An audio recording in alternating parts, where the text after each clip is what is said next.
down the World Trade Center, okay? It wasn't the Iraqis that knocked down the World Trade Center.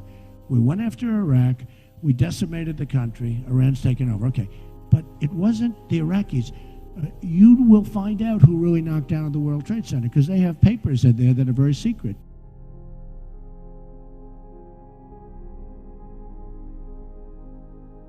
You will find out who really knocked down the World Trade Center. On Monday, George W. Bush will campaign in South Carolina for his brother. As you said tonight, and you've often said, the Iraq War and your opposition to it was a sign of your good judgment. In 2008, in an interview with Wolf Blitzer talking about President George W. Bush's conduct of the war, you said you were surprised that Democratic leader Nancy Pelosi didn't try to impeach him. You said, quote, which personally I think would have been a wonderful thing, close quote. When you were asked what you meant by that, you said, for the war. For the war. He lied. He got us into the war with lies. Do you still believe President Bush should have been impeached? First of all, I have to say, as a businessman, I get along with everybody. I have business all over the world. I know so many of the people in the audience. And by the way, I'm a self-funder. I have my wife and I have my son. That's all I have. I don't have this. So let me just tell you, I get along with everybody, which is my obligation to my company, to myself, etc. Obviously, the war in Iraq was a big, fat mistake, all right? Now, you can take it any way you want, and it took Jeb Bush, if you remember at the beginning of his announcement, when he announced for president, it took him 5 days. He went back. It was a mistake. It wasn't a mistake. It took him 5 days before his people told him what to say, and he ultimately said it was a mistake. The war in Iraq, we spent $2 trillion, thousands of lives. We don't even have it. Iran is taking over Iraq with the second largest oil reserves in the world. Obviously, it was a mistake. So George Bush made a mistake. We can make mistakes, but that one was a beauty. We should have never been in Iraq. We have destabilized the Middle East. But so you still think he should be impeached? I think it's my turn, isn't it? You do whatever you want. You call it whatever you want. I want to tell you, they lied. Okay. They said there were weapons of mass destruction. There were none, and they knew there were none. There were no weapons of mass destruction. All right. Governor Bush. When a member on the stage's brother gets attacked, the brother gets to respond. Do I get to do it 5 or 6 times or just once responding to that? So here's the deal. I'm sick and tired of Barack Obama blaming my brother for all of the problems that he's had. And frankly, I could care less about the insults that Donald Trump gives to me. It's blood sport for him. He enjoys it, and I'm glad he's happy about it. But I am sick and tired of him going after my family. My dad is the greatest man alive in my mind. A new world order can emerge, a new era, freer from the threat of terror, stronger in the pursuit of justice, and more secure in the quest for peace. And today that new world is struggling to be born. The World Trade Center, okay? It wasn't the Iraqis that knocked down the World Trade Center.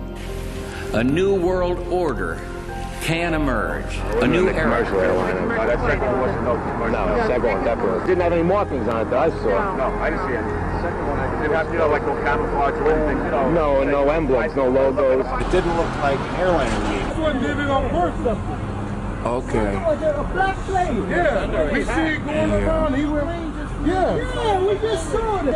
And the plane wasn't no airline or anything. It was a twin-engine, big gray plane. When you saw the second one happen, what did it look like? And it was a much smaller plane, but someone said it looked like a military plane, but I'm not sure. I don't know much about airplanes. It was like a military plane. It was a military plane.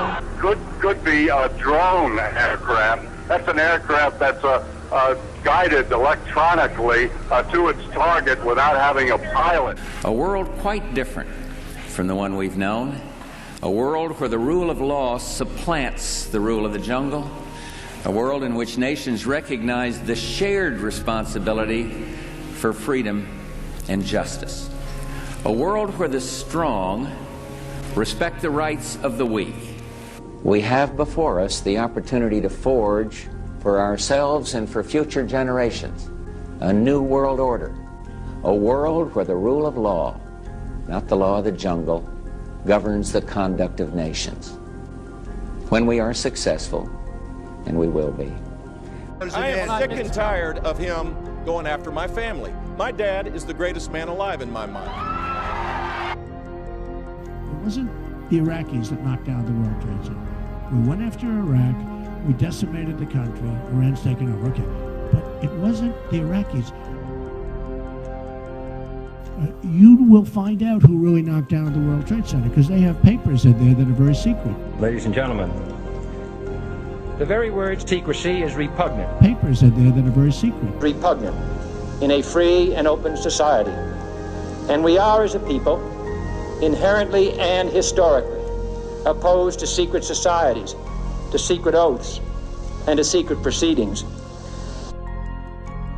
For we are opposed around the world by a monolithic and ruthless conspiracy that relies primarily on covert means for expanding its sphere of influence, on infiltration instead of invasion, on subversion instead of elections, on intimidation instead of free choice. It is a system which has conscripted vast human and material resources into the building of a tightly knit, highly efficient machine that combines military, diplomatic, intelligence, economic, scientific, and political operations. Its preparations are concealed, not published. Its mistakes are buried, not headlined. Its dissenters are silenced, not praised. No expenditure is questioned.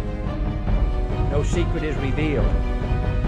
You will find out who really knocked down the World Trade Center because they have papers in there that are very secret.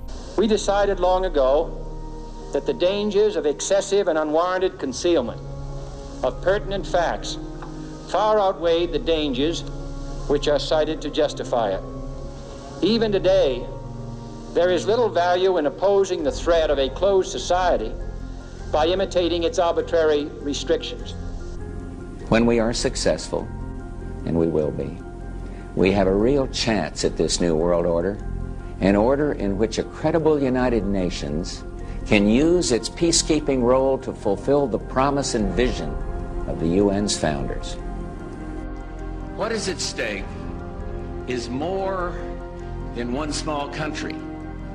It is a big idea, a new world order, where diverse nations are drawn together in common cause to achieve the universal aspirations of mankind, peace and security. The word peacekeeping does not appear in the Charter of the United Nations. But for the past 7 decades, our collective ability to maintain international peace and security. And there is very grave danger that an announced need for increased security will be seized upon by those anxious to expand its meaning to the very limits of official censorship and concealment. That I do not intend to permit to the extent that it's in my control. And no official of my administration, whether his rank is high or low, civilian or military, should interpret my words here tonight as an excuse to censor the news, to stifle dissent, to cover up our mistakes, or to withhold from the press and the public the facts they deserve to know. It wasn't the Iraqis that knocked down the World Trade Center. Its dissenters are silenced, not praised. No rumor is printed, no secret is revealed. You will find out who really knocked down the World Trade Center because they have papers in there that are very secret.